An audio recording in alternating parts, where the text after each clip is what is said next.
Hello বাগানি বন্ধুরা, আশা করছি তোমরা সকলেই খুব ভালো আছো। অনেক দিন পর তোমাদের সামনে এলাম আবারও একটি ভিডিও নিয়ে। মাঝে অনেক দিন তোমাদের সাথে আমার বাগানের গাছের যত্ন শেয়ার করা হয়নি। এখন থেকে চেষ্টা করব আবারও আমার গাছের যত্ন তোমাদের সাথে শেয়ার করার। আশা করছি আমার সমস্ত বাগানি বন্ধুরা খুব ভালো আছো। ভালো আছে তোমাদের বাগানের প্রতিটা গাছ। আমি তোমাদের বাগানি বন্ধু মামুন আবারও এসেছি তোমাদের সাথে শেয়ার করতে আমার গাছের যত্ন। এখন যে গাছটা তোমরা দেখতে পাচ্ছ সেটা কিন্তু বহু বছর বেঁচে থাকতে পারে। সারা বছর এই গাছটা বেঁচে থাকে, তবে শুধুমাত্র শীতেই কিন্তু এই গাছে ফুল হয়। তোমরা কে কে এই গাছের নাম জানো অবশ্যই কমেন্ট করে জানিও। সর্বপ্রথম আমার বাগানে একটি গাছ ছিল, সেই গাছের ডাল কেটে আমি কিন্তু এই বছর এই 4টি চারা তৈরি করেছি। আর দেখো, এবছরই কিন্তু প্রথম ফুলের দেখা পেয়ে গেছি।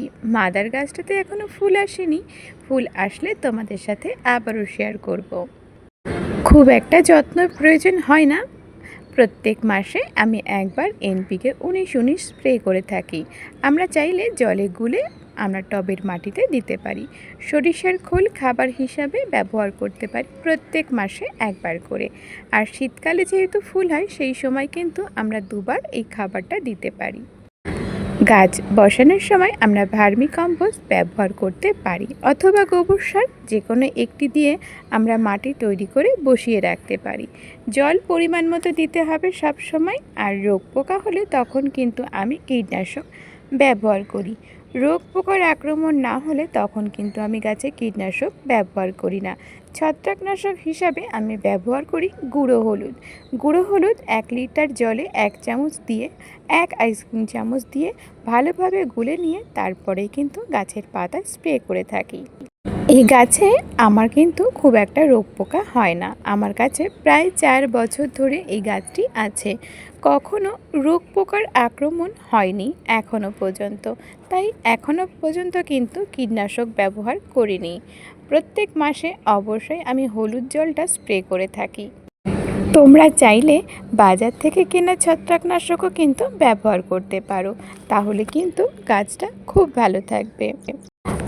গাছ কাটাই ছাঁটাই করে রাখলে তবে বেশ ঝাঁকড়া হবে। এই গাছগুলো খুব একটা ঝাঁকড়া হয়নি, তার কারণ এগুলো চারা গাছ, তাই কাটাই ছাঁটাই করা এখনও হয়নি। এবার ভাবছি পিঞ্চিং করব। পিঞ্চিং করলেও কিন্তু গাছ ঝাঁকড়া করা সম্ভব। গাছটা কিন্তু সরাসরি রোদেই রাখতে হবে।